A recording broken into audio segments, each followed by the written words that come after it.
Chelsea distraught as show of resolve ruined by another sucker punch. Manchester United old boy may just have handed the title to Pep Guardiola after Danny Welbeck came off the bench to earn Brighton a late point against Chelsea. If that sounds premature, the looks on the faces of Thomas Tuchel's players spoke volumes. Heads bowed and eyes red, they trudged towards the tunnel, knowing just how costly a result this was. It was not only that they dropped yet more points in what has been a punishing mid-season slump, but the fact that for 91 minutes this had been a game that showcased the spirit and fortitude of the European champions in the most testing of conditions. Despite watching Reece James and Andreas Christensen join an ever-lengthening injury list, they withstood a second-half fight-back from Brighton and came within minutes of closing the gap at the top of the table to just 3 points as Manchester City faced Brentford in the later kick-off.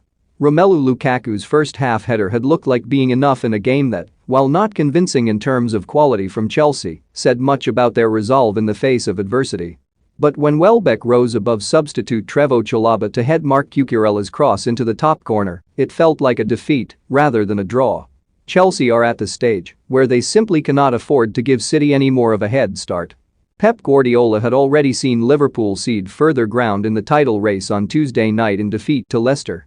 Now Chelsea have extended an alarming run that has seen them win just 4 games from their last 10, dropping 13 points from a possible 30.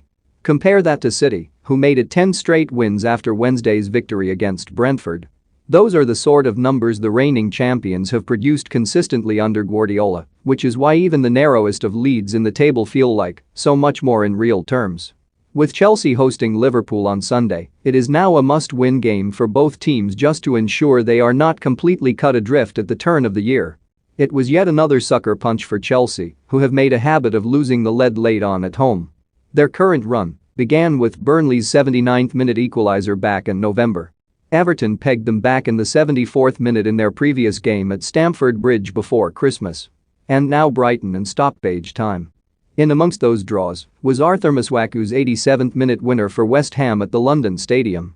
But this one will feel particularly painful for Tuchel after James went down with a hamstring injury after 28 minutes and Christensen was replaced at the break after playing through the pain barrier following a knock in the first half. That Chelsea made it to halftime ahead was about the only positive for Tuchel after those injuries. Lukaku's 28th-minute header from a Mason Mount corner had fired them in front to give them something to show for some positive forward play. Cesar Azpilicueta had already hit the post following another corner, while Mount also forced a good save from Robert Sanchez at the near post. Brighton felt aggrieved that Lukaku's goal was allowed to stand after his elbow caught Neal Maupay in the build-up, leaving a cut on the striker's nose, but referee Mike Dean ignored appeals. The official was involved in another controversial incident later in the half when choosing only to book Antonio Rudiger for a 2-footed challenge on Tariq Lamptey. Replays showed the defender had both feet off the ground and did not look in control of his body, but Dean considered it a caution only. Brighton had their chances. Adam Lallana's powerful effort was parried by Edouard Mendy and Alexis Mac Allister forced another save from the Chelsea goalkeeper with a second-half free kick. Bissouma then had Mendy tipping over from distance as the visitors grew in confidence. Rudiger's last-ditch block also snuffed out a Maupay chance. Christian Pulisic had a penalty appeal denied early in the second half, which Tuchel described as a joke. The Chelsea manager then sent for N'Golo Kanté, and the Frenchman's arrival appeared to kill